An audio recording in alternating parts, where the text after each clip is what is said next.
Talking so much about these lifestyle stories, we should pull up Talwalkars Fitness as well. They just announced their numbers a while back. Good set of numbers is what they've reported. The stock has been on a roll of late. If we can pull up a 1 or 2 weeks chart, you'll see the way this stock has moved.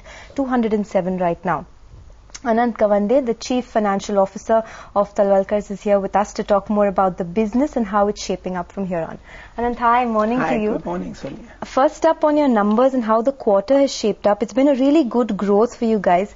Tell us the game plan from here on, because there's a lot by way of expansion happening as well. You plan to double your revenues in FY11 or closer to that. How's it all looking? First, I'll take a little bit of time, about 10 seconds, to give the feel on the results. There is an expansion on EBITDA margin by about 110 basis point.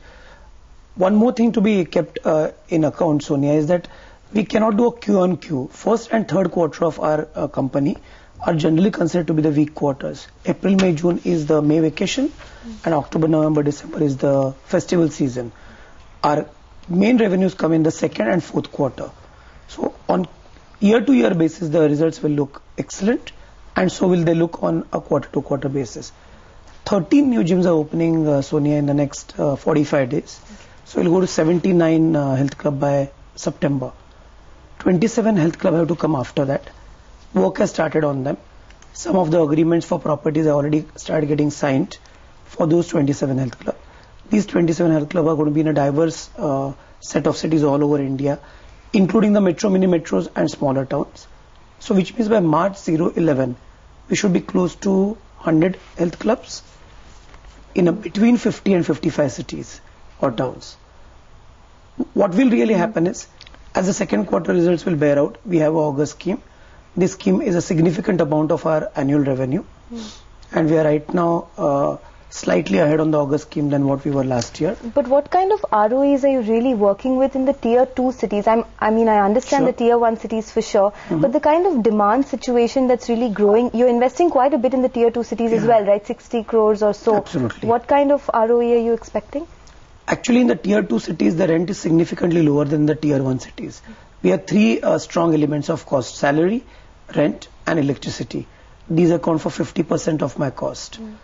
What is happening is the lower amount of rent is covering for the ROE. The ROE is almost equal to what we are getting in the tier 1 cities. And the response has been encouraging because there is very little competition. We are setting up health clubs very similar to what we have in Mumbai or Delhi or Pune or Ahmedabad.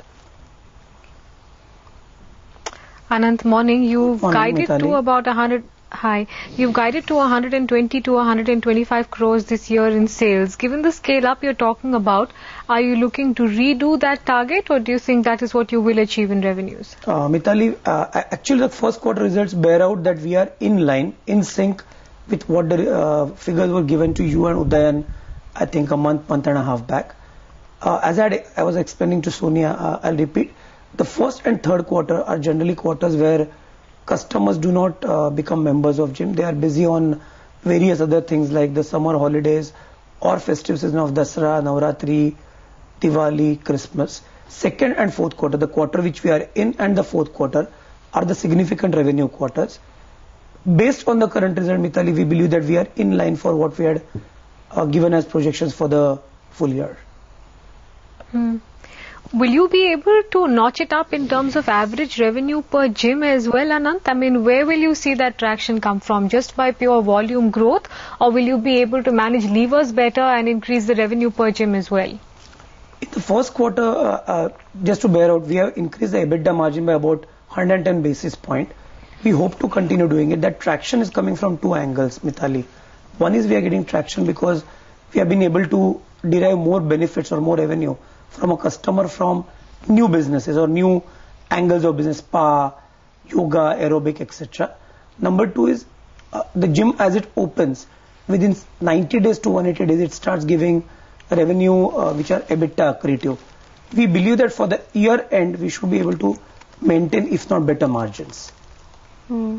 Anant, that at the time of the IPO, you did mention that some of the money raised would be used to pay off some of your debt as well, I think to the tune of 80 crores or so. What's the status on that? Actually, we have repaid, the status was we were going to repay back 20 crore rupees, Sonia, and all of that has been repaid. The interest cost has gone down significantly because of that. If you notice, interest cost is down about 35% on a quarter-to-quarter basis. That also means our debt-equity ratio has now become about 0.35:1, which means there is a significant headroom if we require to. We don't require to. But if we require to borrow money on a debt account, there is no